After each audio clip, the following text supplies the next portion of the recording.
새로울 신, 매울 신, 무엇보다 믿을 신, 뉴스 신세계 헬마우스 임경민 작가 오셨습니다. 어서 오세요. 안녕하세요. 매주 수요일에는 이분과 함께합니다. 장윤성 기자, 안녕하세요. 네, 안녕하세요. 예. 자, 오늘도 뉴스가 많은데 역시나 첫 번째 뉴스는 오염수 얘기입니다. 국민의힘 강연회를 했는데 오염수 논쟁은 반일 민족주의와의 싸움이다. 그리고 또 성일종 우리바다 지키기 검증 TF 단장은 7개월 내 바다에서 방사능 나오면 민주당 책임져라. 안 나오면 나오면 내가 책임지겠다. 안 나오면 민주당 책임져라. 뭐 이런 얘기 하셨어요. 저희가 이제 뉴스 신세계에 몇 번 말씀드린 것 같은데 자꾸 이제 차력쇼처럼 이 사안을 몰아가거나 유치한 싸움은 그만했으면 좋겠다라는 말씀을 드렸는데 오늘 또 그런 사례들을 소개해드리게 되는 것 같아서 좀 안타깝습니다.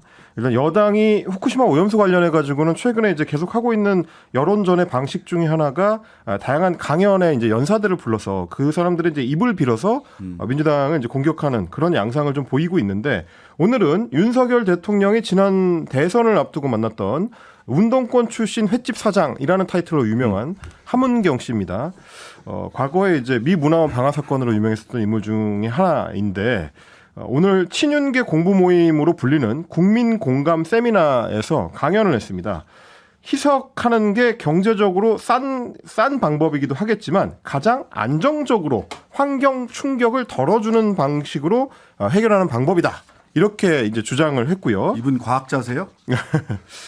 그러면서 이제 지금 벌어지는 논란을 정치 세력 사이의 전쟁으로 이제 표현하는 부분을 덧붙였습니다. 이 싸움은 과학과 괴담의 싸움이기도 하고 더 크게는 반일 민족주의와의 싸움이고 자유를 위한 동맹을 지키는 싸움이고 공화국을 지키기 위한 전쟁이다. 이렇게 표현했습니다. 그러면 이 구분법에 따르면 지금 이제 후쿠시마 오염수에 대해서 문제 제기를 하는 과학자들이나 시민들은 반일 민족주의에 경도된 사람들이고 자유에 반대하고 동맹을 와해시키는 사람들이고 공화국을 무너뜨리려고 하는 사람들이다라는 게 되는 셈이라서 여러 가지로 좀 의문이 되는 구분법이 아닌가 싶고요. 그러면서 이제 강연 대부분을 소위 반일 감정과 야당을 연결시키는데 이제 할애를 했습니다. 예를 들면 반일 감정, 반일 민족주의를 퍼뜨리는 것이 저희들 운동권이다라고 하면서 전두환이랑 예전에 싸우기 위해서 온갖 무기를 찾다가 마르크스 레닌주의 주체 사상도 이제 들고 왔었는데 가장 강력했던 게 반일주의 감정이었다. 이런 주장을 했습니다. 지금의 야권에서 나오는 이제 문제 제기가 과거 함은경 씨의 이제 동료들이라고 할 수 있는 소위 운동권 출신 정치인들이 중심이 되고 있고 이들의 속내가 반일 감정이기 때문이다라는 얘기가 되는 건데요. 뭐 아시다시피 이제 비슷하지만 굉장히 유명한 베스트셀러 책 제목이 반일 종족주의. 이영훈 전 서울대 명예교수가 썼던 책입니다. 저도 이 책을 이제 비판하기 위해서 한번 이게 자세히 읽어본 적이 있는데 논점들이 굉장히 이제 비슷합니다. 한국인들이 갖고 있는 반일에 대한 종족주의적 집착이 모든 일본을 향한 문제 제기의 근본이다라는 내용을 담고 있는데 오늘 또 비슷한 얘기가 하나 이제 일본에서 전해졌습니다. 혐한 베스트셀러 작가로 유명한 소위 대표 혐한 인사로 꼽히는 모토 마사토시 전 주한 일본 대사. 언론 기고글에서 우리나라를 향해 가지고 세계 흐름에 관심이 없고 남북, 민족 같은 좁은 관심사에 집착하는 내향적인 정치 세력이 존재하기 때문에 글로벌화에 한국은 부담이 크다라고 이야기를 하면서 한국은 몸은 성인이지만 정신은 청소년에 머물러 있다. 이런 얘기를 내놓기도 했습니다. 그러면서 전후 70년이 지나도록 역사 문제로 공세를 이어가는 나라가 한국 말고는 없을 것이다. 이런 주장을 하기도 했습니다. 전후 70년이 지나도록 전쟁 책임에 대해서 솔직하게 사죄하지 않는 나라도 일본밖에 없습니다. 그렇죠. 네, 독일하고 많이 다르죠. 예. 자, 네. 국민의힘이 이렇게 쭉 얘기를 하고 마지막에 그래서 오염수 방류에 찬성하십니까? 찬성하는 겁니까? 그럼 그건 또 아니라고 그래요. 아니라고 하고. 예. 근데 뭘 자꾸 걸어요. 악귀와 타짜도 아니고. 네. 한동훈 장관도 저는 다 걸 텐데 의원님은 뭘 거시겠습니까? 뭐 이렇게 김의겸 의원을 향해서 이렇게 얘기를 하던 것도 좀 생각이 나는데 그러니까 우리 정치의 수준이 이렇게 점점 뭐라 그래야 됩니까? 이렇게 저열해진다라는 생각이 좀 들고요. 네. 또 한 측면에서는 그 과도하게 경도된 이념을 기반으로 외교도 그다음에 국내 정치도 하려고 하는 것이 아닌가라는 좀 위험한 생각이 좀 듭니다. 그러니까 반일 민족주의라고 프레임 그 이름은 명명했지만 실제 이게 내용은 반일 종족주의하고 맥락이 맞닿아 있는 거거든요. 그러니까 사실 이거 과거에 이명박 정부 때 소위 얘기하는 뉴라이트 신자유주의 세력들이 운동권 전향 세력들이 많이 이 노선에 들어갔고 그 대표적인 사람들이 있지 않습니까? 하태경 의원을 비롯해서. 네. 예. 근데 이런 사람들이 다시 세력화를 하고 있는 걸로 보입니다. 그래서 극우적 관점에서 새로운 세계관을 만들고 새로운 그 사관을 좀 설파하고 싶은 것 같은데 국민들은 반일 종족주의도 다 읽었고 그리고 우리 역사도 뭐 여러 드라마나 뭐 영화 등을 통해서 우리 역사가 어떻게 굴러왔는지 다 알고 있어요. 그러니까 국민들이 정확하고 분명하게 판단하고 있음에도 불구하고 끊임없이 이렇게 이념지향적으로 극우 편향적으로 하는 것에 대해서 이제 좀 경종을 좀 울려야 되지 않을까 싶기도 하고 특히 이제 함은경 씨 관련해서는 사실 민주당에서 뭘 해보려고 했는데 다 안 됐어요. 네. 잘 안 됐습니다. 뭐 출마했으나 떨어지고 뭐 이래서 마지막으로 선택하는 길이 이런 길인가. 과거에 본인과 함께했던 후배들이 함은경이라는 선배를 어떻게 평가할까 이런 생각은 안 하는지 좀 묻고 싶네요. 그 과학과 괴담 내지는 이게 함경 씨가 가장 과학적이고 환경 출격을 덜 주는 방법이 오염수 방류하는 거다라고 얘기를 하는데요. 6월 22일 네이처 가장 유명한 과학 네. 논문 저널이죠. 후쿠시마 오염수 방류는 안전한가 과학이 말해주는 것이라고 하는 논문을 실었고요. 내셔널 지오그래픽 아시잖아요. 환경방사능센터 책임자 켄 뷰슬러의 견해 미국에 있는 오염수 방류가 태평양을 돌이킬 수 없을 정도로 망가뜨리지는 않겠지만 그렇다고 걱정하지 않아도 된다는 의미 아니다. 특히 알프스가 효과적인지 투명하게 입증되지 않은 상황이다라고 네. 진단을 했고요. 1월 24일 사이언스 이게 네이처와 사이언스가 두 개가 가장 네, 저명한 과학 권위적인, 저널이잖아요. 여기에 논문 실리면 이제 대단히 그럼요. 인정받는 거다라는데 오염수를 방류하지 않고 육상에 저장하는 대안을 사이언스에서는 얘기를 했어요. 네. 즉 전 세계의 가장 그 과학을 대변하는 과학 저널, 유명한 과학 저널이나 자연과학 탐사 저널들은 오염수 방류에 대해서 퀘스천 마크를 찍고 있고 더 효과적인 대안이 있다라는 논문을 올 1월 달에도 지난 22일 날도 게재를 했습니다. 뭐가 과학입니까? 무엇이 괴담이고?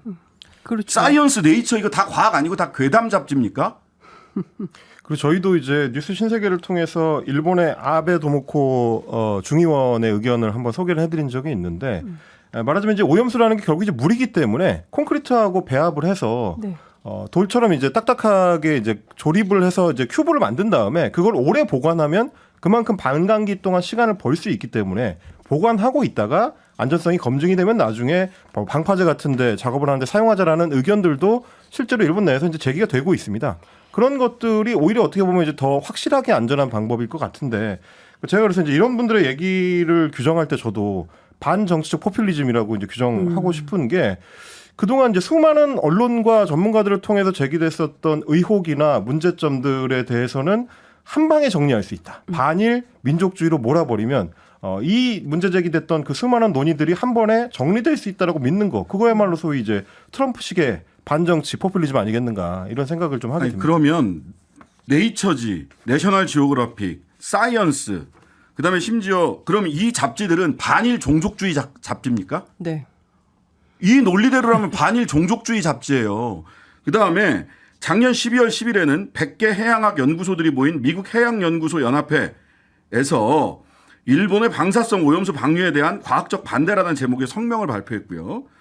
지난달 14일 5월 14일에는 노벨 평화상 수상한 단체인 핵전쟁 방지 국제의사회가 태평양을 방사성 폐기물 처리장으로 사용하는 계획을 중단하고 바다와 인간의 건강을 보호하는 대안의 방식을 추구해야 된다라고 하는 성명을 냈어요.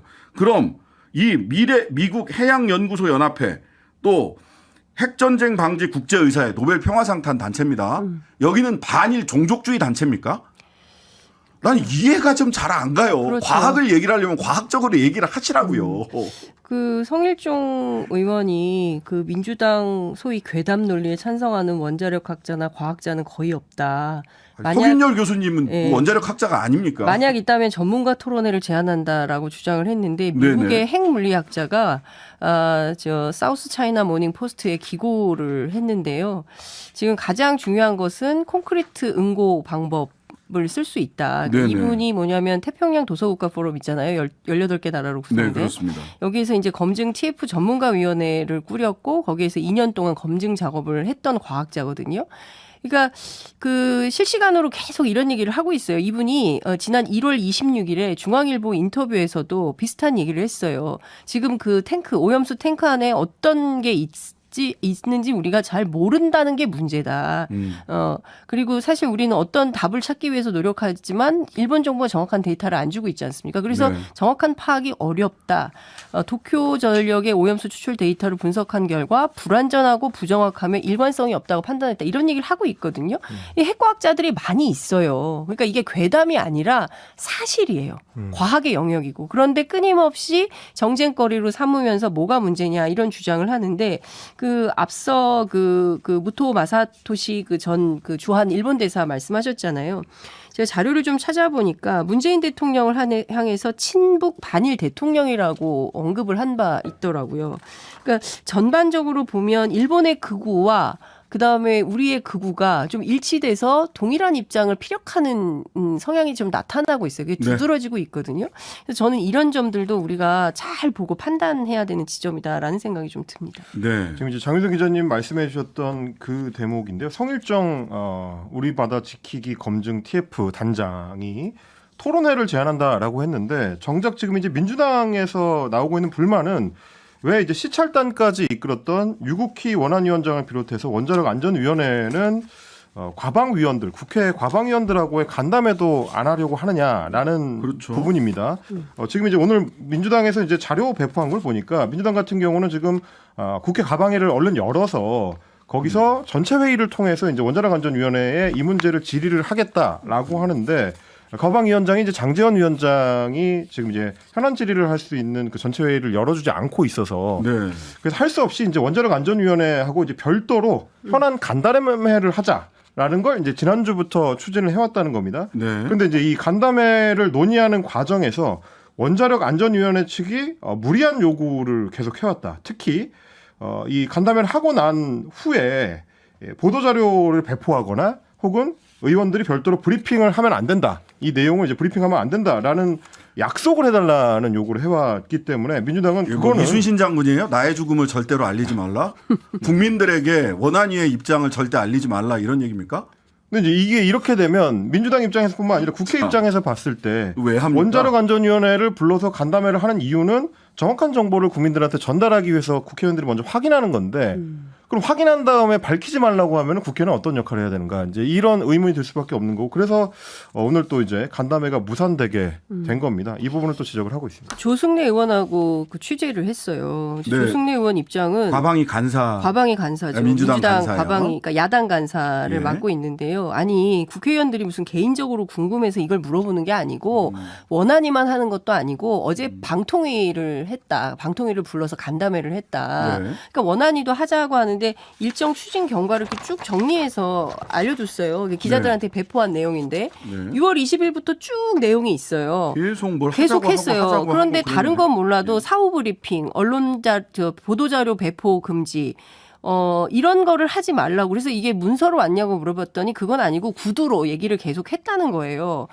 그런데 국회의원도 기자들과 마찬가지로 국민적인 질문을 국민을 대신해서 당국자들한테 묻는 그런 책임이 있고 관련해서 답변을 받았으면 정확하게 발표를 해서 국민적 의혹을 해소할 수 있도록 해주는 게 우리들의 역할인데 이걸 하지 말라? 왜 이걸 못하게 하는 거냐. 그래서 도대체 갑자기 이렇게 나오는 이유가 뭔지 그리고 여당하고도 원안이 우리 바다 지키기 TF 있잖아요. 거기서 뭐 네. 과기부 장관도 오고 원안위원장도 오고 브리핑 다 했으면서 왜 야당은 못하게 하는 거냐. 그래서 왜 그런 것 같습니까? 라고 제가 물었더니 물증은 없다. 그러나 심증은 있다. 용산의 개입 아니고서야 이런 일이 가능하겠냐.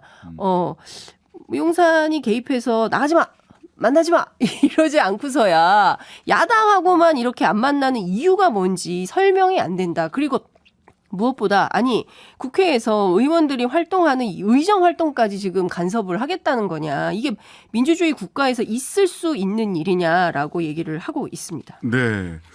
왜냐하면 용산의 개입을 의심하고 있다. 왜냐하면 민주당 의원들이 그런 의심을 하는 이유는 딴 게 아니라 거기 피감 기관이잖아요. 그렇죠. 국정감사 대상이죠. 대상 기관이기 때문에 과방위 위원들한테 이런 무리한 요구를 하는 게 그 의회와 피감 기관 사이에 사실상 불가능하거든요. 근데 뭘 믿고 피감 기관이 이럴까라는 질문을 원안위 할 수밖에 관계자는 없는 거죠. 이렇게 해명을 하고 있대요. 야당하고 만나는 것을 단독 주최했을 때 정치 논란이 생길 수 있다. 그렇기 때문에 원안위가 정치 논란을 피하기 위해서 어쩔 수 없이 이렇게 하는 것이니 양해해 주시기 바란다. 여당하고 만나는 건.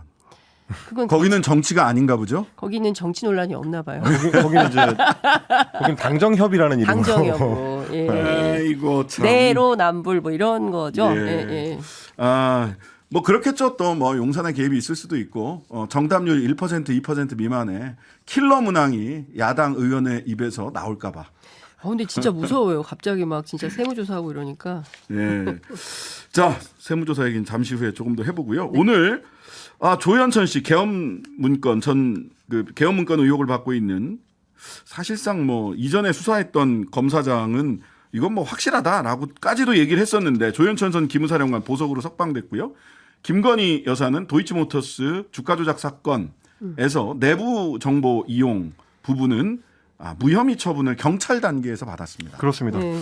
전직 대통령 박근혜 씨의 이제 탄핵 심판 당시에 큰 문제가 됐던 계엄령 검토 문건 이거에 대해서 관여했다라는 의혹을 받다가 미국으로 도피를 했었죠. 조현천 씨 같은 경우는 그래서 이제 미국에서 5년을 다 보내고 나서 정권 교체가 된 뒤에 돌아왔습니다. 그리고 이제 지난 3월 귀국 직후에 곧바로 구속이 됐는데 왜냐하면 이미 이제 2017년에 5년 전에 서울 서부지법에서 직권남용 및 권리행사 방해 등의 혐의로 구속영장이 이미 발부되어 있는 상태였고 인터폴에 이제 수사 의뢰도 돼 있는 협조가 돼 있는 상태였기 때문에 곧바로 구속이 됐습니다. 2016년 부하들한테 민간단체였던 이제 자유총연맹 회장 선거에 대한 보고서를 작성하도록 시키고 기무사 요원들을 동원해서 박근혜 전 대통령 지지 집회를 열도록 한 혐의, 그 혐의를 적용받아서 지금 구속 기소가 됐었는데 말씀하셨던 계엄령 검토 문건에 대해서는 아직도 검찰이 수사가 진행 중입니다. 아직 그 사안 관련해 가지고는 이제 기소가 안 된 상태고요. 일단 오늘 이제 3개월 만에 보석 석방이 됐는데 이 지정하는 일시 장소에 출석을 해야 되고 증거 인멸하지 않겠다는 서약서를 제출하고 뭐 다 형식적으로 보증금 5천만 원 이런 겁니다. 근데 이제 말씀드렸던 대로 사실 5년 전에는 서울중앙지검장으로 이 사건을 수사했던 윤석열 대통령이 이제 돼 있는 상태이기 때문에 과연 이 수사가 계엄령 검토 문건에 대한 수사로 가게 될지 혹은 반대로 이제 기무사를 해체했었던 이 과정에 대한 수사로 가게 될지 법조계 기자들은 그걸 굉장히 좀 궁금해하고 있는 상태다. 너무 이상해요. 5년 동안 밖에 있었죠. 피해 있었던 거죠. 3월에 들어와서 구속이 됐어요. 그리고 석 달 만에 보석이 됐습니다. 근데 뭐 이러저러한 장치들은 있지만 당시에 기무사 준장이었던 기우진 준장이 뭐라 그랬냐면 장관님이 추가로 명령하면 실제로 계획이 실행됐을 것이라고 얘기를 했고 조현천 전 기무사령관의 지시로 위법한 문건을 만들었다라고 얘기를 했습니다. 의명이라는 단어가 등장을 해요. 이 얘기는 뭐냐면 지시만 있으면 곧바로 시행한다는 뜻인데 현장에 있었던 촛불 시민들은 이게 진짜 가슴이 금직한 얘기입니다. 그러니까 촛불 현장이 광주가 될 뻔했던 거예요. 저는 이 상황을 그냥 수사도 안 하고 조사도 안 하고 그냥 넘어간다? 지금도 수사 중이라고는 이야기를 그런데 하는데 검찰의 조사가 없었다는 거잖아요. 관련해서 지금 수사 요청을 받지 않았다는 거고 그래서 군인권센터에서는 내란 예비 음모로 다시 구속해야 된다 이런 주장을 하고 있습니다. 왜 지금 주저하는지 추정해 볼 수 있는 것은 기무사 문건, 계엄령 문건을 박 전 대통령과 상의했느냐 보고했느냐 한민구 전 국방부 장관에게 보고했느냐 이게 관건이거든요. 그렇죠. 그러니까 조직적으로 이게 이루어졌던 거느냐 이 문건 작성이 이게 관건인데 지금 박 전 대통령이랑 윤석열 대통령이 화해하셨죠. 내년 총선 앞두고 더 그럴 겁니다. 그다음에 한민구 전 국방부 장관은 화려하게 컴백시켰죠. 윤석열 대통령이 그렇죠. 화려하게 컴백해서 용산 지금 뭐 대통령 김관진. 그 한민구 김관진 뭐 이런 분들이 다 컴백을 하고 있기 때문에 이런 문제가 있다. 자, 잠시 광고 듣고 뉴스 신세계 이어가겠습니다. 신장식의 뉴스 아이킥 임경빈, 장윤선 두 분과 함께 뉴스 신세계 이어가 보겠습니다. 자, 조현천 전 기무사령관과 관련해서는 대체로 지금 혐의 사실이나 이런 걸로 보자면 개인의 일탈 행위 정도로 마감을 하려고 하는 것 아닌가라는 의구심이 자꾸 들어요. 아니, 사실은 그럴 수 없죠, 어떻게 조직적으로 이게 이루어졌느냐 이 부분이 관건이거든요. 누구한테까지 보고했고 누구랑 상의했느냐 이 부분이 지금 쏙 빠져 있습니다. 현재 그 기소 사실에는. 근데 사실 그 1700쪽이나 되는 그 수사 관련 서류를 보면 기무사 윗선 누가 어떻게 개입했는지 이거랑 그다음에 실제로 계엄 실행 가능성 뭐 이런 것들도 진술이 돼 있다는 거잖아요. 그러니까 관련돼서 수사가 빠르게 진척이 돼야 되는데 이렇게 풀어주고 뭉갠다? 이거 이상하죠. 네, 이상합니다. 자, 이런 가운데 그 김건희 여사 도이치모터스 주가 조작 혐의 관련해서 서울경찰서 이 검찰 단계까지 가지도 않습니다. 경찰 차원에서 미공개 정보 이용 네. 이 부분을 무혐의 처분했죠. 이거는 이제 김건희 여사가 시사 조정에 관여했느냐 하는 그 핵심적인 사안하고는 약간 좀 비껴 있긴 합니다. 뭐냐면 이제 미공개 중요 정보 이용 혐의라는 건데 그 당시에 이제 도이치모터스의 투자 유치 정보를 미리 알았을 가능성에 대해서 이제 민주당이 문제 제기를 했었고요. 이 사안에 대해서만 서울경찰청 금융범죄수사대가 범죄가 구성되지 않는다. 이렇게 이제 판단을 해서 지난 26일에 무혐의 처분했다는 거를 이제 오늘 밝혔습니다. 뭐 아시다시피 이제 김건희 여사의 혐의는 권오수 전 도이치모터스 회장이 2013년에 김 여사와 이제 최 씨, 그 어머니 최 씨의 자금을 동원해서 시세 조정을 했고 이 과정에 김 여사 등이 이제 관여했다는 의혹입니다. 이 부분에 대해서는 이제 앞으로도 계속 이제 수사를 하겠다고 하지만 그 외의 사안들에 대해서는 조금씩 하나씩 지금 무혐의 처분이 되고 있는 상태라 이게 이제 혹시 살라미식 무혐의 처분 아니냐라는 얘기가 나오는 배경입니다. 네. 이게 그 미공개 정보 이용이 뭔지 모르실 수 있는데요. 이게 자본시장법에서 굉장히 중한 범죄입니다. 왜냐하면 회사에서 내부적으로 호재가 있느냐 악재가 있느냐 이걸 미리 알고 주식을 던지거나 또는 주식을 미리 매집을 할 수 있잖아요. 그러니까 이거는 원래는 주주 전체 회사 전체를 위해서 일해야 될 회사의 내부자나 경영진이 내부 정보를 이용해서 자신만 이득을 취하는 거기 때문에 자본시장법에서 굉장히 처벌 수위가 높은 건이거든요. 중히 어미 처벌하는. 어미 처벌하니까 자본시장법에서 처벌하는 범죄 중에서도 굉장히 중한 범죄예요. 근데 일단 이걸 경찰 단계에서 살라미로 벗겨진 것으로 보인다. 근데 전 그럴 것 같았어요. 그러니까 한 번에 무혐의 처분을 하지 않습니다. 지금 계속해서 뭔가를 조금씩. 요 날짜까지는 일단 공소시효가 지났네요. 하고 공소시효로 살라미 하고요. 이번에는 내부 정보 이용을 또 살라미 했어요. 다음에 이제 주가 조작을 실제 권오수 회장과 함께 공모했느냐 이제 요거 남았네요. 예.